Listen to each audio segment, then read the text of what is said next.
ভাত চিবিয়ে খেতে পায় না, মৌরি চিবিয়ে খাবার কি পরিণতি হলো দেখো। মৌরি দাঁতের ফাঁকে আটকে গেছে আর সেখানটায় ফুলে গেছে। দুদিন ধরে বলছে মাম্মা আমার ওখানে ব্যথা। তো যখন আজকে দেখলাম তখন দেখি মাড়ির মধ্যে আটকে গেছে মৌরি।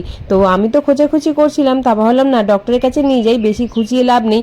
দাঁতের ব্যাপার, মাড়িটারি ফুলে গেলে আবার অন্য একটা কেস হয়ে যাবে। এসে দেখি ডক্টর নেই বলে পাশের দোকান দিয়ে শোন কিনে নিয়ে ভাবলাম আমি নিজেই ব্যবস্থা করব।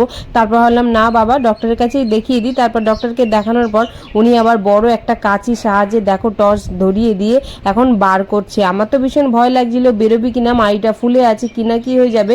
তারপরে দেখো ডাক্তার বার করে দিল, একটা বড় সাইজের মৌরি আটকে গেছিল দাঁতে।